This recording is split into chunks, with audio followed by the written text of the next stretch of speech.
Hey Erica, can you hear me? And you're muted. Yes, I can. Sorry, I Okay. was getting everything situated. Yes, I fell asleep on you last night while we were That's chatting, okay. but I'm used to it. It happens all the time. I think like knowing that I can export the chat, I think will fix the problem I was anticipating. So, Yeah, but I'm still just going to ask everyone who's present to put their email in the chat just so I can make sure everyone, so I can keep track of who watched the Zoom live. Because one of my things is going to be like, before I give you access to all this stuff, you need to watch this Zoom. yes, And so I just want to keep track of those people and then the others can watch later and email me or whatever. that makes sense. I would just be clear that if they send it in a private message, I don't think it's included with your transcript Okay, in the recording. So okay. if they're uncomfortable putting their email on the chat for everyone to see, maybe Hmm. tell them to send you an email Okay, saying, I am at the yeah, Zoom, here is my email. I know it's like okay. an extra step, but I know Nope, sometimes people don't want their stuff out there. yeah, understood. That works. Cool. Actually, email here first at the very top. And we'll see. This whole thing is going to be a little bit of an experiment in many different ways. So, Yeah. but thank you for It's an joining. exciting Like, experiment. No, I'm really I think excited about so. Yeah, people and being it eager to gets join. people, yeah, and it gets people included and feel like they're contributing, which they totally are, and Yeah. we'll see how it goes from a crowdsourcing Yeah. standpoint. So, um, okay, it's two, so I'm going to admit everybody who's waiting. Sounds good.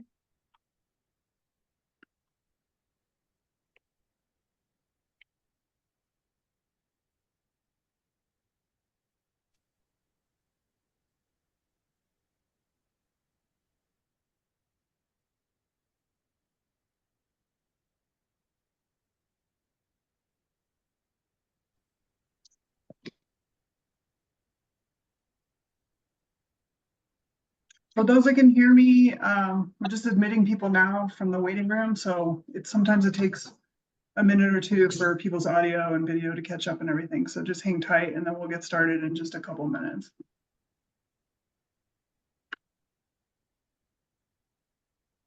And feel free to put your video on if you'd like. I love seeing people's faces rather than the black squares, but if you're not comfortable with it, I understand.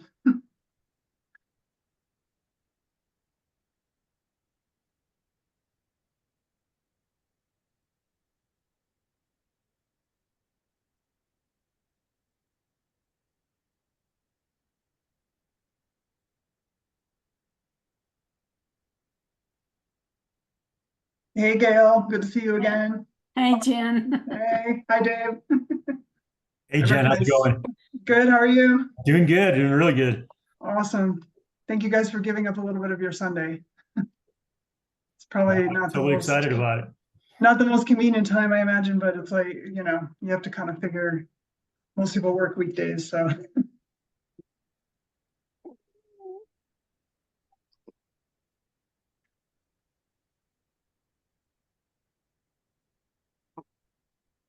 Hey, Mike, is that Mike Booker?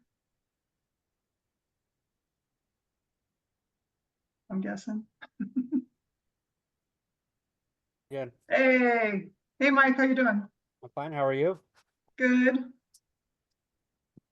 How's your weekend been? All right? Doing good. Good. Yeah.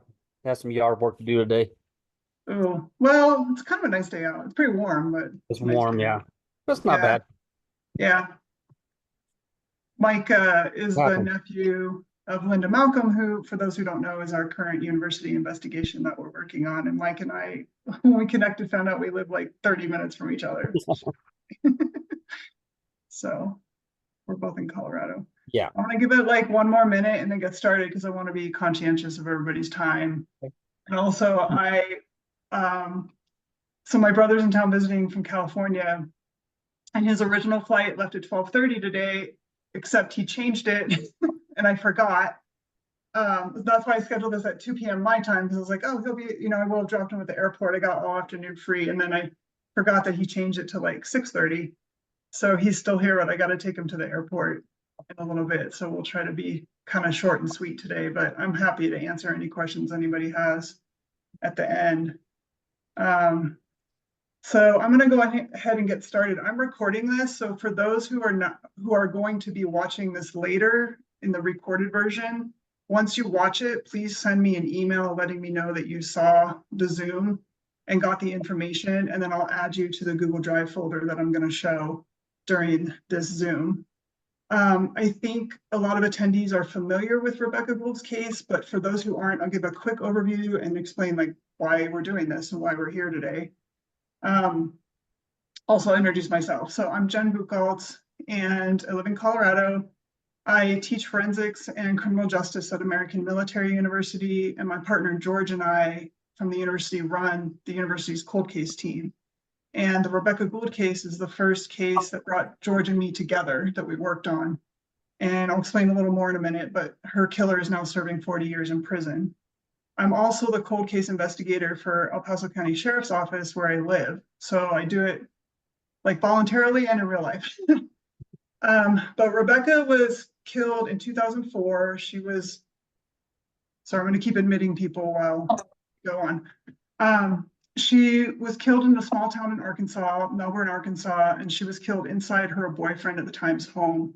Her body was then transported from the murder scene 7-8 miles away, and her body was disposed of on the side of a rural highway. For years, her case went unsolved, and it wasn't just George and me, but many, many, many people, podcasters, other investigators, citizen sleuths, whatever you want to call them, came together and eventually inadvertently lured out her killer into a Facebook group where he was commenting and eventually messaging me directly. And 6 weeks before his arrest, George and I got, like the magic tip, I call it, where we found out that this guy had been in the state of Arkansas the weekend of Rebekah's murder. So that's when our investigation completely changed. And a guy named William Miller was arrested on November 7th, 2020. He confessed to Rebekah's murder, and I'm going to give you the links so you can watch his videos of his confession. It's all on video now that the case is closed and the case file has been released. But the important part about why we're here today is that not only did he confess to Rebekah's murder, but he said he killed 5 other women. Now, he did not give a ton of details, but he gave names of 5 states and he marked them on a map, and you'll have access to that map that he actually marked. And he did give some information about those murders. And we've waited years. Obviously, he was arrested in 2020. It's been 4 years. It doesn't appear law enforcement has done anything to try to figure out if he actually did have other victims. And so George and I decided it's about time. We have to at least make an effort on behalf of those potential victims to try to figure out if he has more, and if so, bring them justice. And so that's why all of you are here today, because there's no way that we can conquer this task by ourselves. Like, we need a lot of help. So in those confessions, which again, you'll have access to, and I've made notes that you'll have access to, but I'll just go over a few of the main details that he provided. He gave 5 states. So he gave Texas, Oklahoma, Louisiana, Mississippi, and Alabama. And he said he had a victim in each of those states, but he claimed he didn't know who they were because they were sex workers. The thing about that's a problem is they asked him, well, have all the victims' bodies been recovered? And he said yes. So if he knows they've been recovered, then he probably knows who they are, but he won't give up names or additional details. And just as an aside, George and I have both been to the prison he's at and interviewed him. William Miller and I actually still exchange messages through the inmate messaging system, but my theory is that if he has other victims, that information is the last thing that he has control over. And he knows once he gives up that information, he has no control over anything else for the rest of his life, because he will spend the rest of his life in prison. But again, I think we owe it to potential victims to try and figure this out. Obviously, law enforcement now has his DNA. Supposedly it's in CODIS. I don't have proof of that. I don't know. But what we want to do is use this crowdsourcing team to do research on every county in those 5 states, and for people to sign up for a state and then counties and do the research on the unsolved murders in each of those counties and jurisdictions. And as you'll see, I have set up a spreadsheet for each state with the counties, so that if during your research, you find an unsolved case that seemed to match up with some of the details he gave, you can input that information into the spreadsheet. And then we'll go from there. But just as an example, like Texas has about 254 counties. So we're talking hundreds of counties. So we understand this is a long-term project. We understand everyone's a volunteer and that you're doing this on your own time. So in a way, I hate to say it's not time sensitive, but it's really not. Like, as you have 30 minutes here or 30 minutes there and you can work on it, that's great. So what I've done is put together a Google Drive folder that I will send the link to all of you after this. And what I'm going to do now actually is share my screen so that you can see what we're looking at here.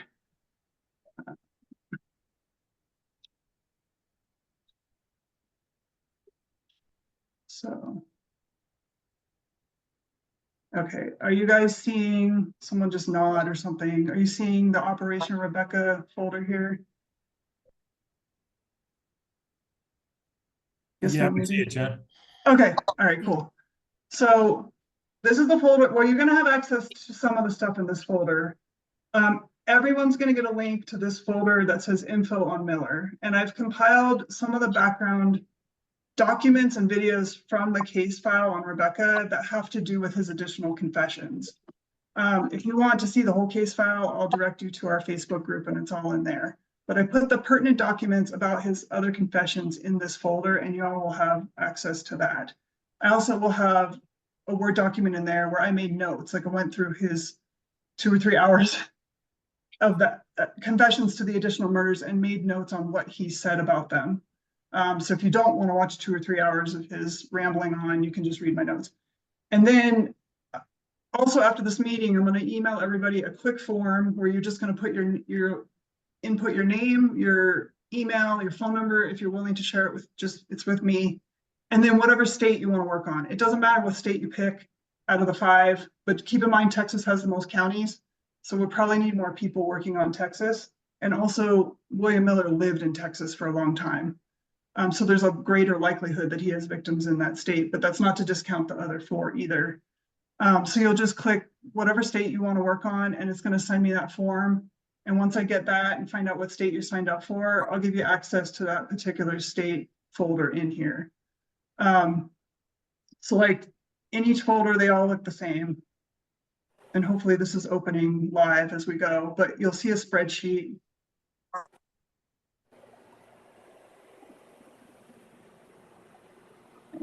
I don't want the instruction tab, I want this tab. So here hopefully you guys can see this. If you can't, let me know. In each state's spreadsheet, I've input all the counties.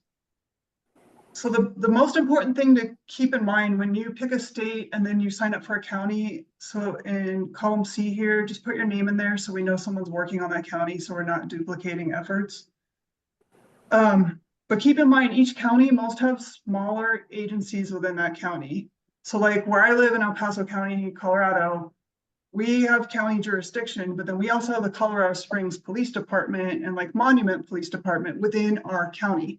So the important thing is to research what other jurisdictions are within that county. And then I need people to go through each agency's list of unsolved homicides and look for ones that kind of match up with the details that William gave during his confession.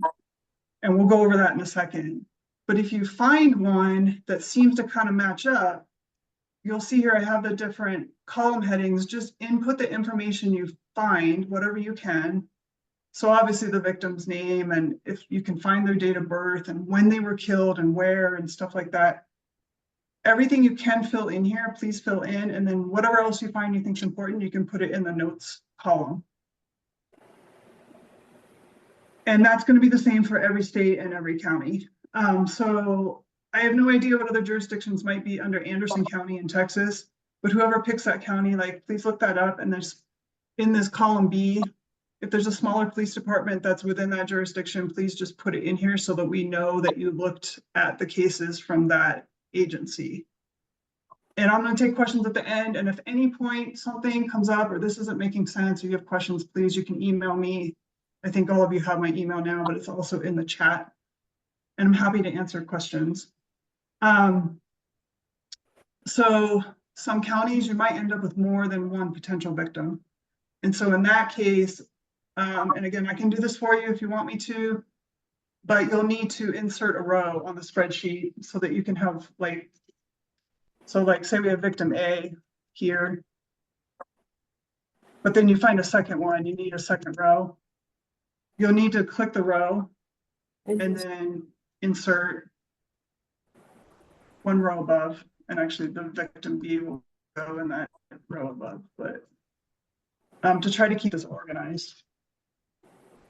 So, and again, if this doesn't make sense later on, like please email me or we can talk on the phone or whatever, but hopefully I've tried to think of how I can make this as simplistic as possible.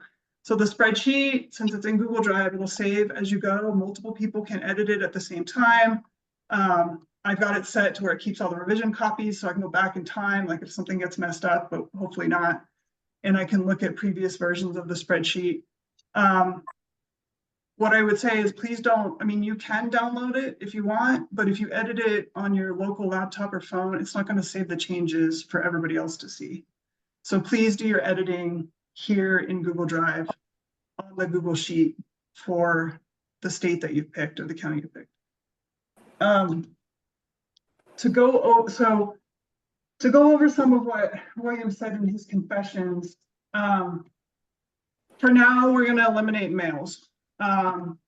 We've also had several women reach out to us since his arrest with like ex-girlfriends, actually women he sexually assaulted, with a lot of information about his sexual preferences. I think we can put males aside for now. So we're only going to look at female victims.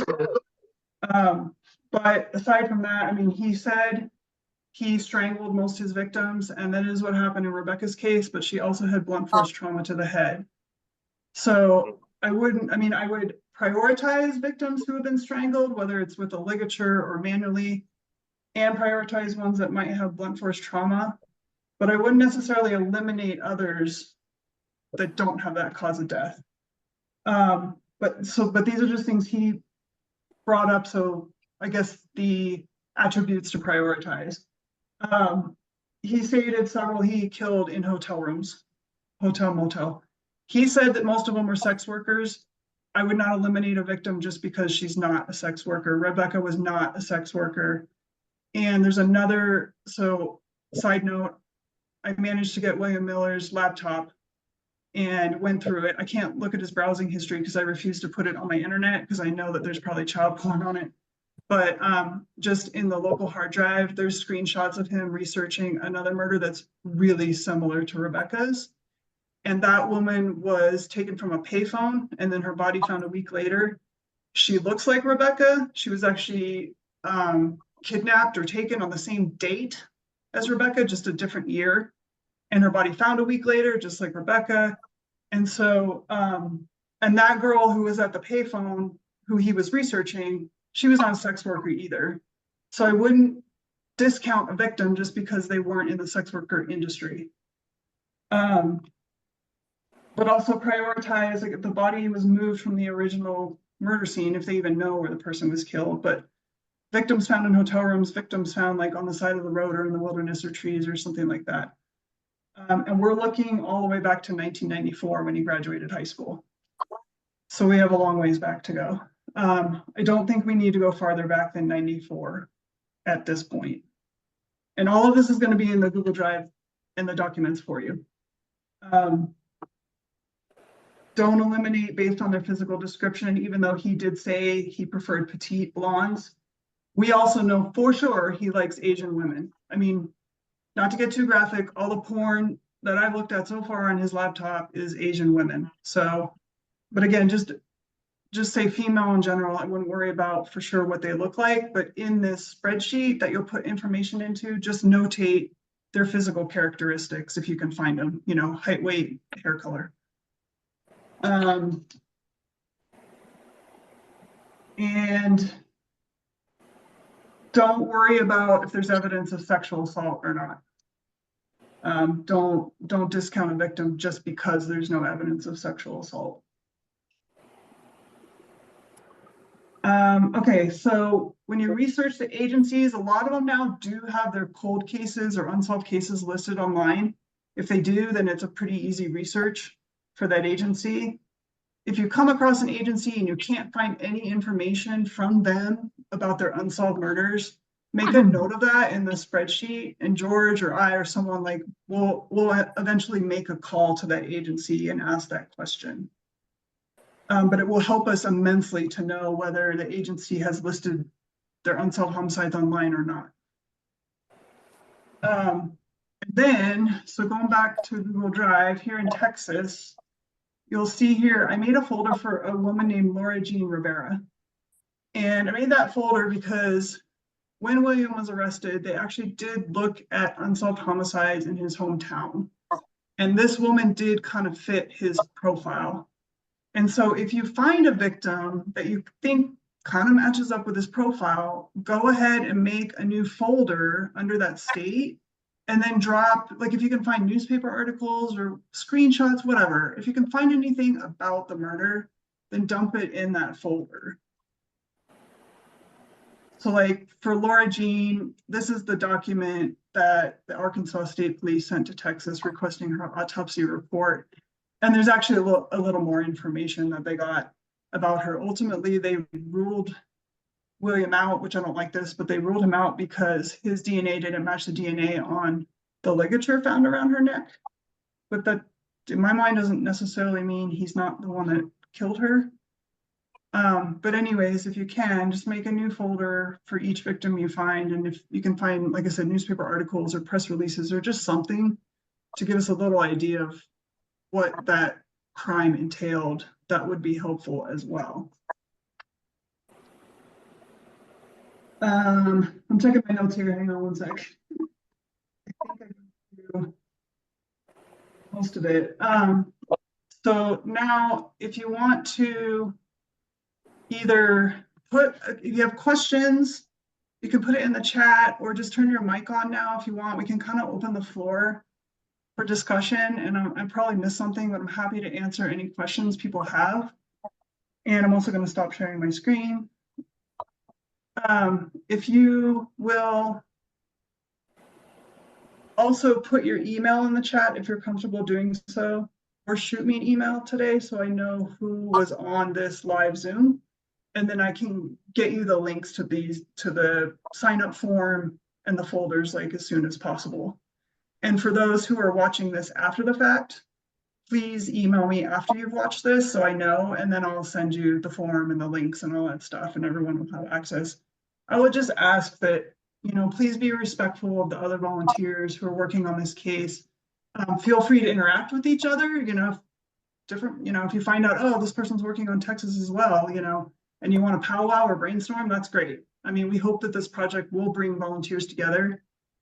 But just please be respectful of each other, if we have future meetings or Zooms, like no personal attacks. And please, if you find out someone's contact information, don't publicize it.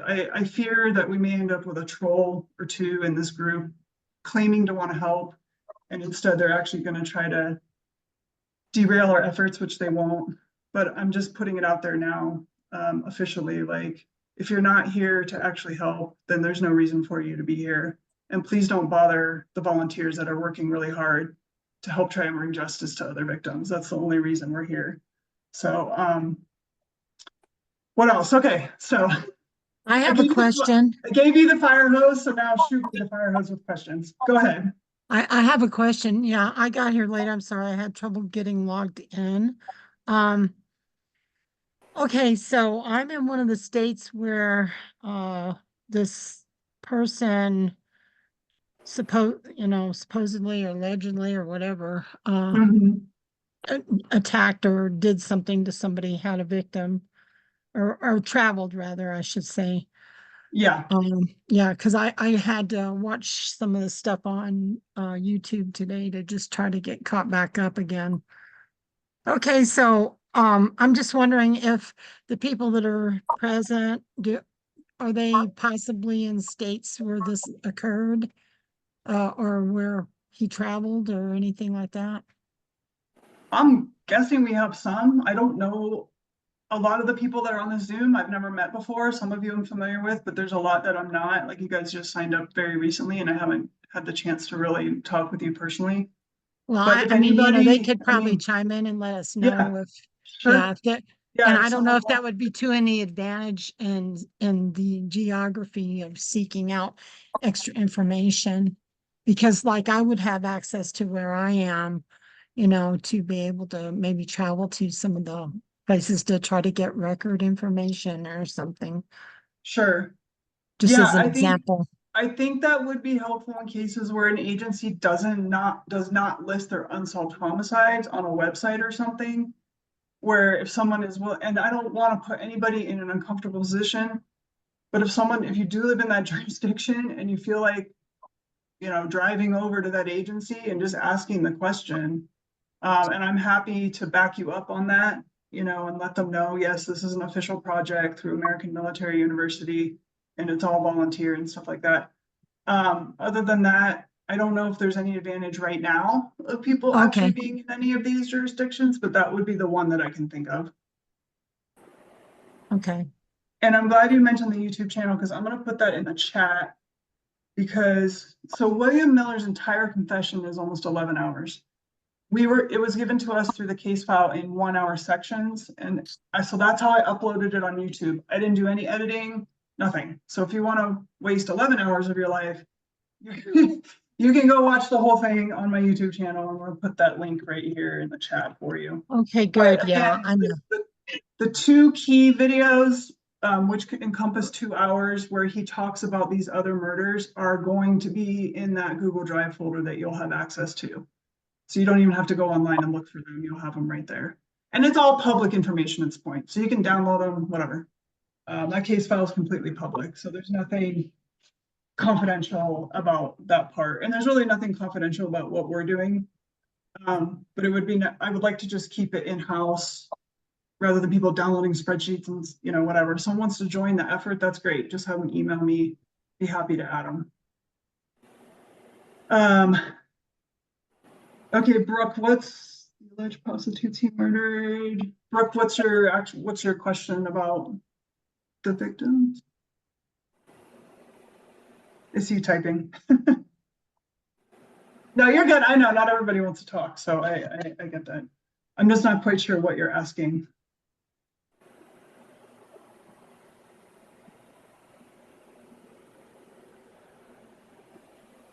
Wondering where we were at. You mean geographically? Okay. So the short of it, Brooke. Okay. The short of it, Brooke, is that this guy confessed to 5 other murders when confessing to Rebekah Gould, and we don't yet know if he actually has other victims. And so the purpose of this effort is to try to figure out if he does have other victims. And so, yeah, there's 5 states he named that he had victims in, but he claimed that he didn't know their names because they were sex workers. And so, you know, we're left with this pretty broad research project, but I really feel like we can try to make a difference between all of us. And also, Brooke, everyone will get a copy or a link to watch a recording of this Zoom, so you can go back if you came in late and watch the beginning. Well, I was considering the fact that, you know, sometimes I guess these people, I don't know if it's common, but I've heard that some of them just like to brag and it's not necessarily true, or, you know, there's no way of knowing for sure on that. It sounded like he was bragging. And somebody listed some states, but New Mexico was one of them. It almost fell out. I didn't see it until I had to read back over. He did not name New Mexico. He named Texas, Alabama, Mississippi, Oklahoma. And I'm missing one, but Louisiana. The thing is, so in the beginning, we kind of thought the way you did that maybe he's just bragging. He wants to be like the big man on campus when he goes to jail and blah, blah, blah. But as we had women come forward with stories of him sexually assaulting them, drugging them, I'm not even going to get into all of it. It became much more alarming to us. And it was like, yeah, there's a very good chance he has other victims. I was sure mean, that I saw New Mexico on the tail end of that list. I guess I read it Mm-mm. backwards or something. Maybe it was no. MN instead of NM. Maybe Mississippi. But no, he did not name Yeah. New Mexico. So for now, we're just gonna focus on the 5 states that he named. And again, he could have made it all up. And I Well, hope I don't know if he named them. Somebody listed that's where he traveled on their travel okay. in his travels. He traveled a lot, so he loved road trips. Okay. Yeah, so I'm not gonna discount any of the states, but for now, we're already overwhelmed with these 5 states, so let's focus on those first. Okay. Well, obviously I'm Yes, from New Mexico. That's why I'm yeah. even mentioning Oh, it. I But gotcha, I gotcha. there is Oh, a thing called the Killing Fields, I think, or I might be Mhm. confusing it with something, Yes, but no, that's so it correct. made me jump to that, thinking about Elephant Butte area. Yep, They found a lot of bodies. and New Mexico borders Texas, so who knows? Yeah.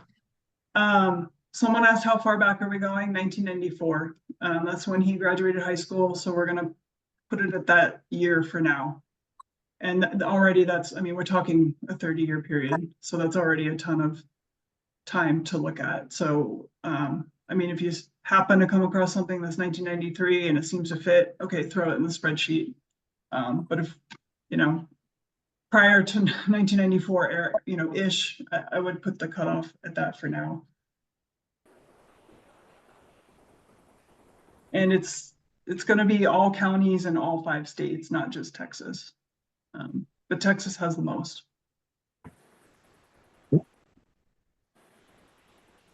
Jen, I have a question. Sure. If giving us these 5 names or however many more doesn't change his sentence, why is he holding out? Oh, it absolutely could. So if they can link him like to a murder in Texas, he could get the death penalty there. Okay. Yeah. Okay. Oh no, they like other states can absolutely still charge him with another murder if there's enough evidence. And then he would And serve a consecutive term if it wasn't a death penalty depends state. on what the judge would rule, like the sentencing comes down to the Okay. judge. But I would think with his history of one murder, they'd at least give him life. So right now he's serving 40 years. He's eligible for parole at 30 and he'll be 76 years old. So there is still a chance that he can get out. I would like to think that's not going to happen. And if I'm alive at his 30-year parole thing, I will be there arguing that he should not get parole.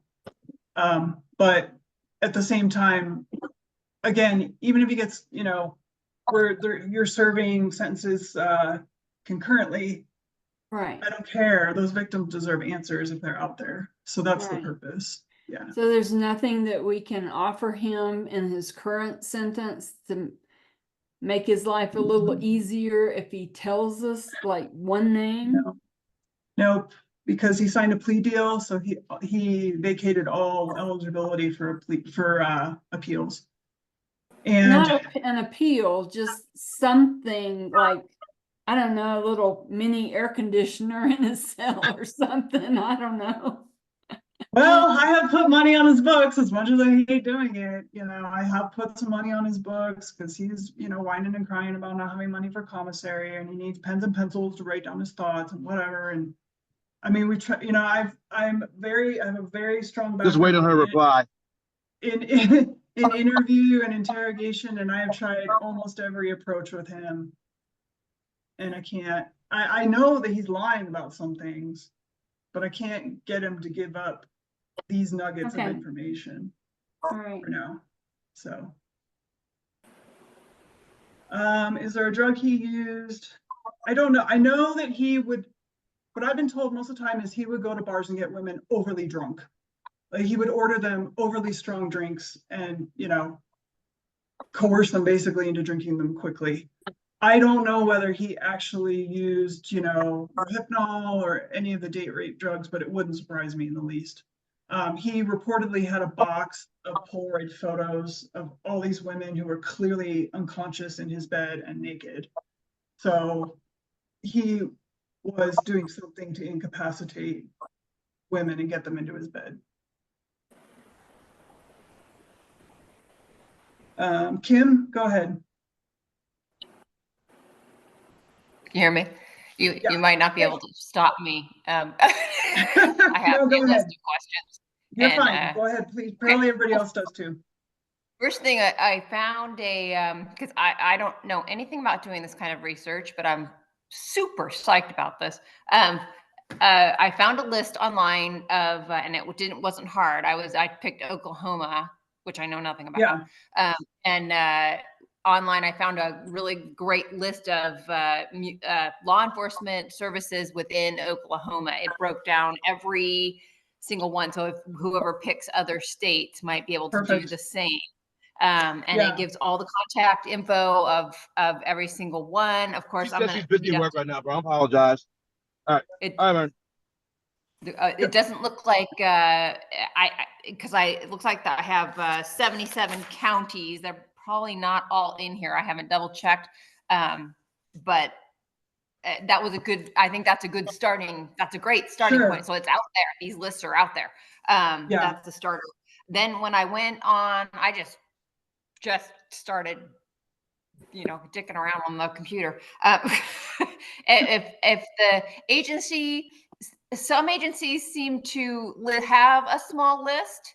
They generally post the whole list. I mean, it doesn't seem like enough. It's like there must be more. There's supposed to be over 2,000 unsolved homicides in Oklahoma.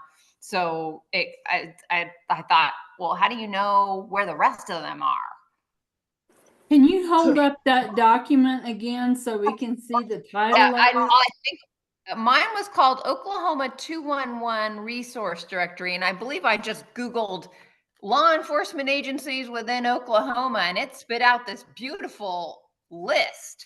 Perfect. And If would you mind uploading that to the Oklahoma folder so other people that pick that state have access to that too?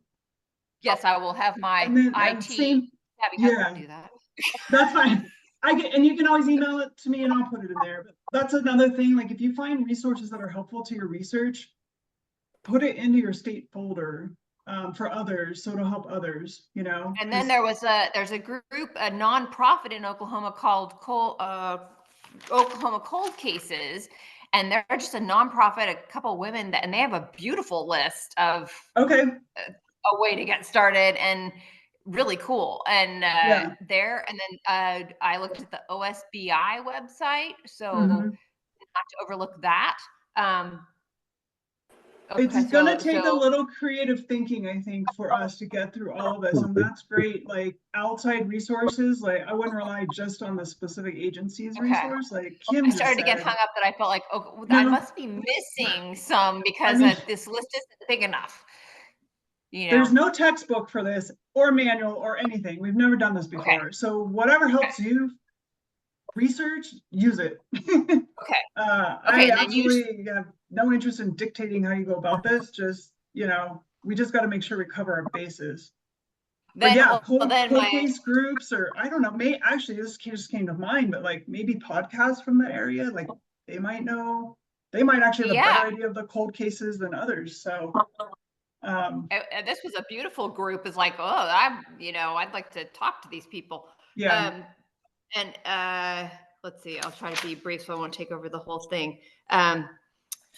Going back and reading, or I read the transcripts of the interrogation again and it really refreshed my memory on a lot of things, but it left me thinking, well, how do I make sure I'm not spreading the net too wide? Like, you're saying, keeping the victim profile and the victimology, he does, it's not a sex worker, not sex worker thing, definitely, because he talks about, and I think he's telling the truth, but got in there like, oh, well, how do I include this and this and this? Like in Lawton, Oklahoma, there's a series of there's a bunch.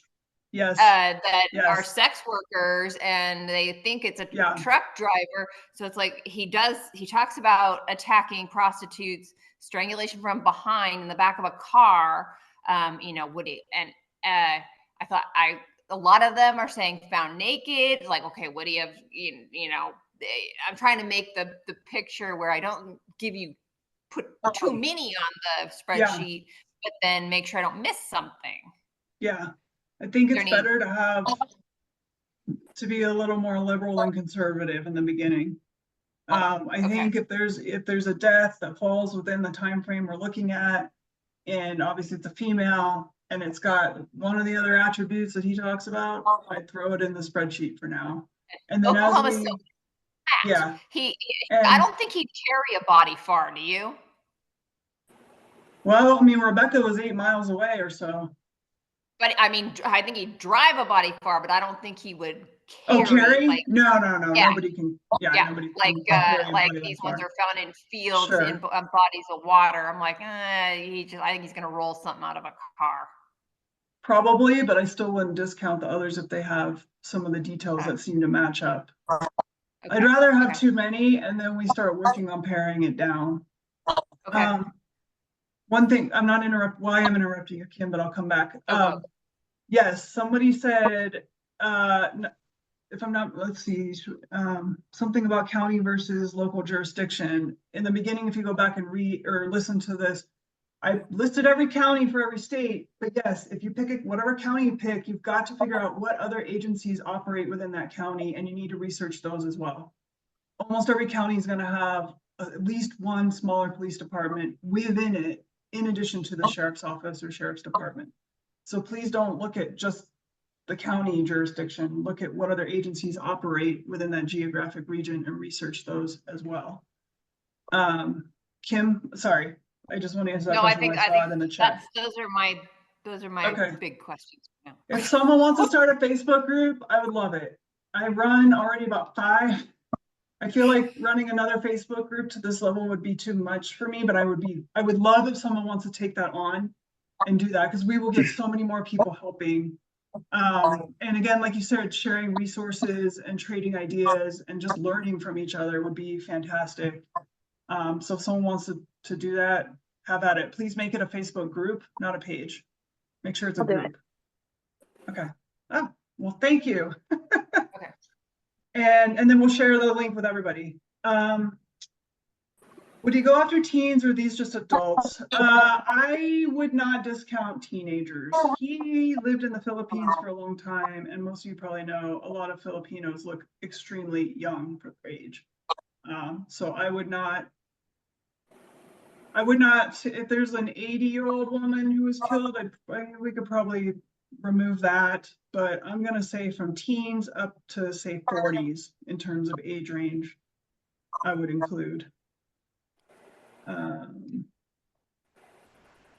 see. Okay, so you guys got the Facebook group covered. Awesome. What else did I miss, or what else is confusing, or what other questions can I answer? I know, again, I'm doing the fire hose thing, but I'm trying to be cognizant of everybody's time and not keep you too long on a Sunday.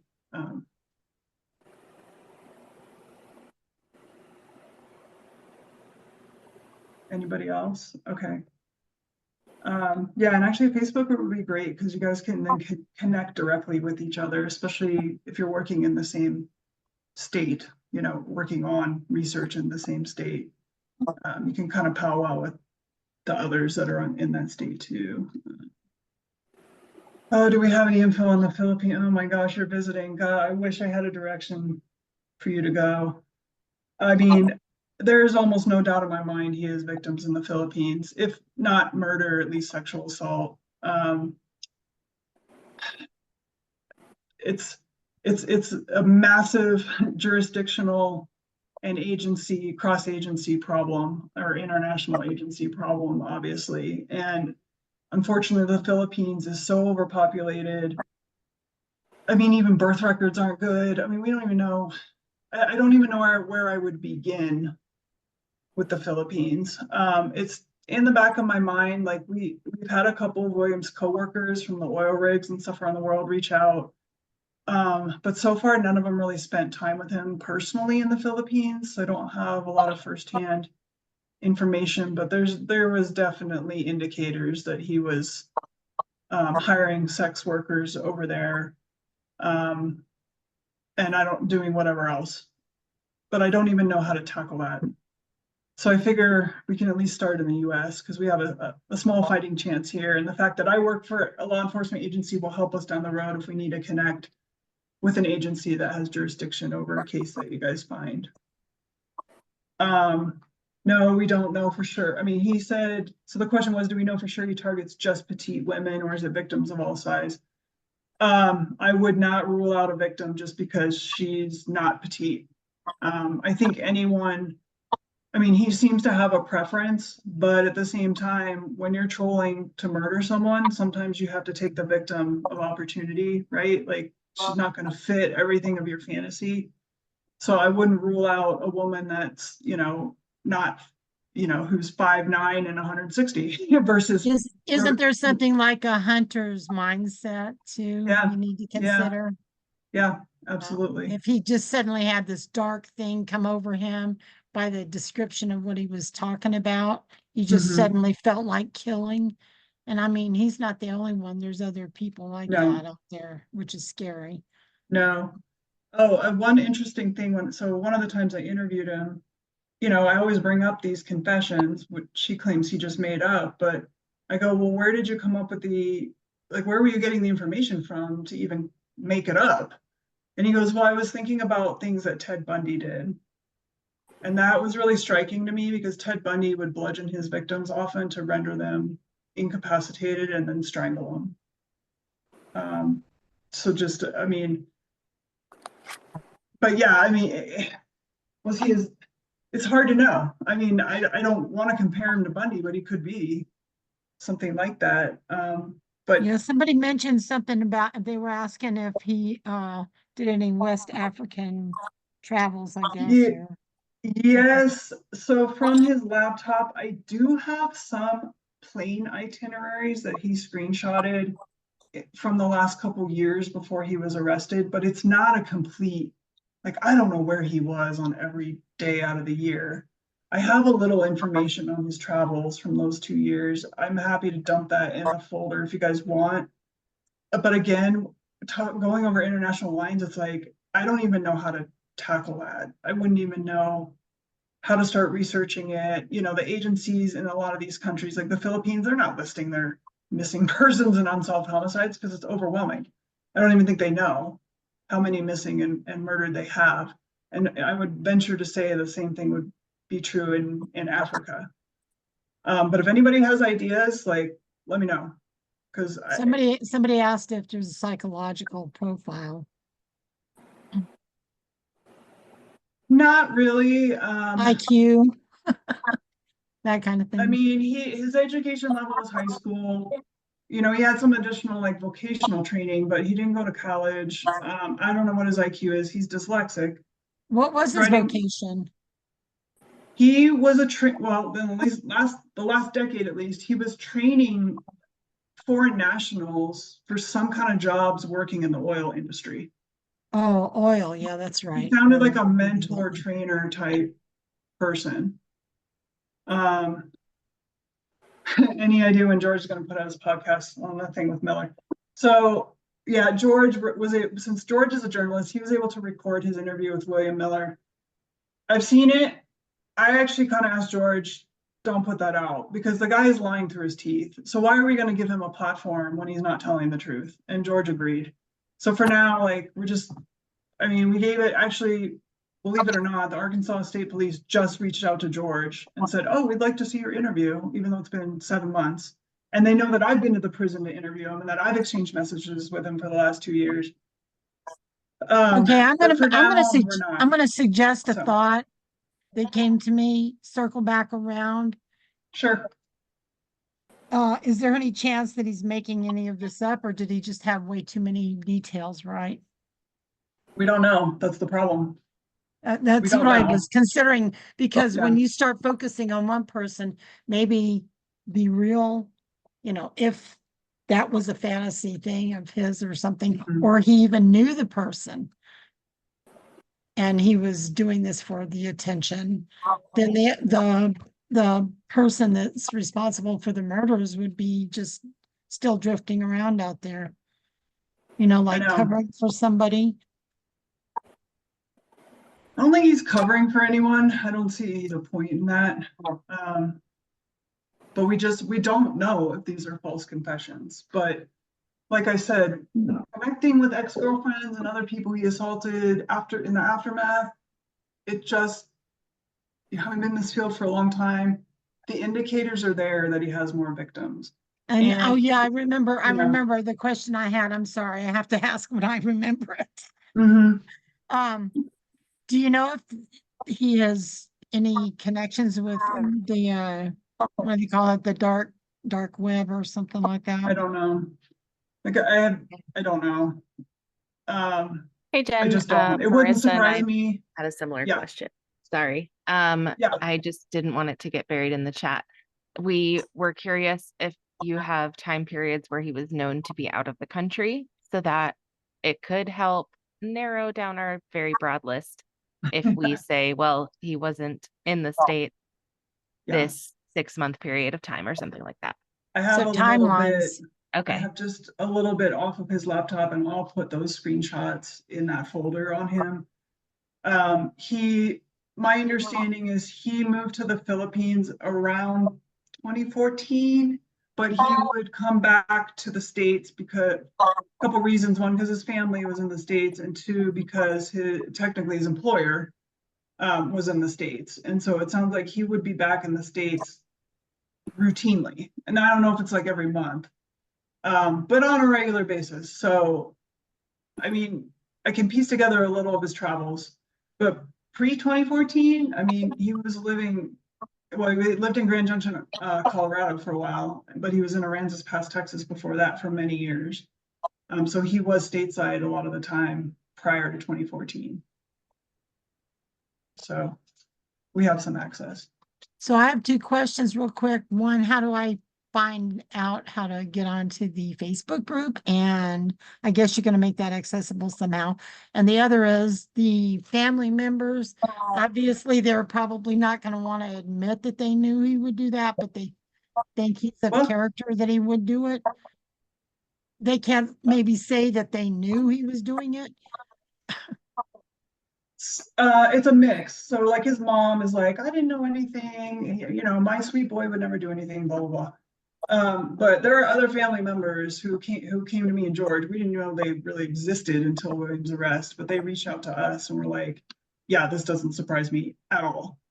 Not that they had any direct knowledge, but just things he has said, his behaviors, you know, he would often hire sex workers. That was not uncommon, even when he was married. Just his behaviors and interactions and things they witnessed. They're like, this doesn't surprise me at all. And if he has more victims, that won't surprise me either. So I don't know if that helps or really answers that question, but yeah, for whenever you guys get the Facebook group up and running, which I can't thank you enough for that. I'll send out the link to everybody. You guys can join, and then obviously, you know, share it with your friends. And if there's this is going to take a while. So if there's more people that you know think would be a good addition to help us, like please ask them to reach out. We'll add them. Just out of curiosity, can you hear me? Yes. Okay. I'm retired and I worked for a federal agency and I was an analyst. My question is, did anyone ever check whether or not he was being looked at for a do not fly list or on any type of, no? No, he was not. No. The only time that Customs was contacted was when the Arkansas State Police wanted to re-interview him in Rebekah's murder, and they flagged his passport so they would know when he came back into the country. But other than that, there's nothing. No, they weren't tracking him for any other reason. Okay, thank you. Yeah, no problem. Yeah, I added, so in that file on Miller, which I'll keep adding relevant stuff into, but you'll see there's a couple reports from Texas where he was reported for sexually assaulting a child, and then I think a friend's wife, cousin's wife, something like that. He was never charged or convicted in either of those, but it just shows like you're getting reported for this stuff. I mean, at some point, it's not just coincidence or accident. So, so Kim just referenced that report, which you guys all see in the file. I have just a couple more minutes, and then I've got to get going, but is there any remaining questions at the moment? Does this make sense? I have a question again.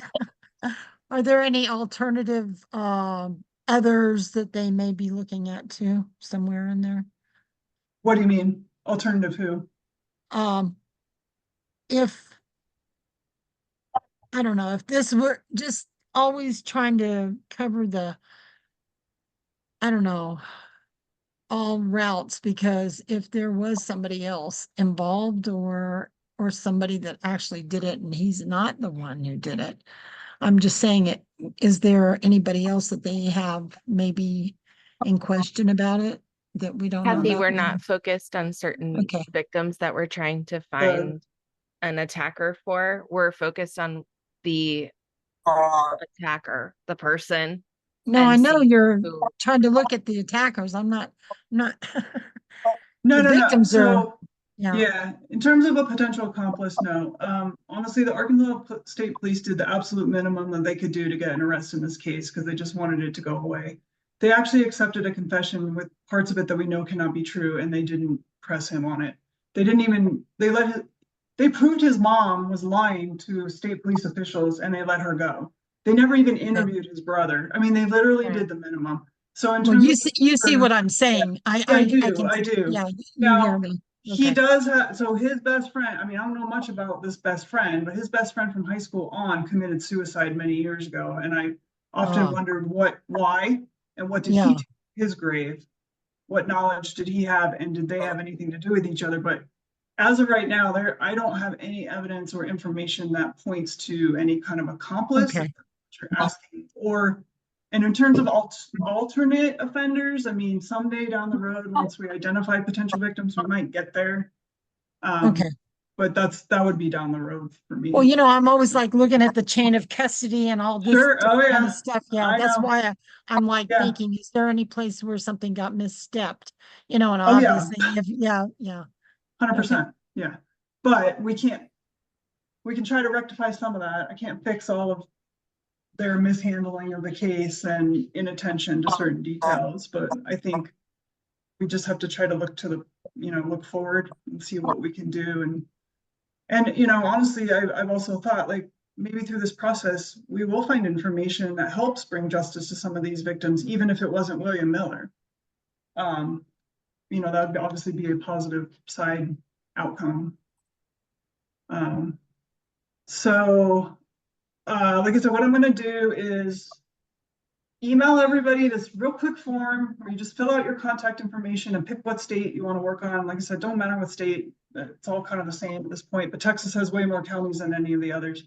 And then once you pick your state, I'll email you the link to the folder for that state. And I'll email you the link to the folder with the information about William Miller for those who aren't that familiar with his background and his confession and stuff like that. And then we'll just go from there. And y'all have my email, like, reach out anytime you want. And this is just going to be a learning process for all of us. But I'm just really thankful and humbled at how many people reached out wanting to help with this. So thank you in advance. Any small, big amount of time you can put in is really great. So I just want to say thank you to everybody. Okay, when will the recording be coming out? I'll send that link. It takes about 20-30 minutes for it to upload to the cloud, and then I'll send that link out. And it's gonna be, I missed that link. okay, and then it'll be, I think I can download it and put it in the Google Drive folder as well. So you'll always have access to it. Okay, where's the link again? You don't have it yet. I'm gonna email it. Okay. Yeah, you'll get it. You'll get all the information in your email. Oh, I have to send in my email first. Okay. Gotcha. Yeah, if you haven't emailed me yet, please do. I haven't. I haven't. I wanted to review the first 17 minutes I missed. That's fine, but I don't know how to get it to you without your email. Right. So I'll be doing that. That's perfect. Yeah, because everyone who emailed me, you're in my spreadsheet, and those who still need to email me, I'll add you just so I can add you to this group email list. So, Thank yeah, you, please, Jen. please do Appreciate that. what all you're doing. No, thank you guys for helping us out, and let's see where we can get. So, I'm excited. But okay, Enjoy the rest of your Sunday. Thanks for joining. Thank you for email the hard message work me that with- you put in. Yeah, of Thanks, course. Jen. Yeah, Thank you. absolutely. Okay, talk to you guys soon. Bye. Bye. Bye-bye. Bye. Take care, Jen.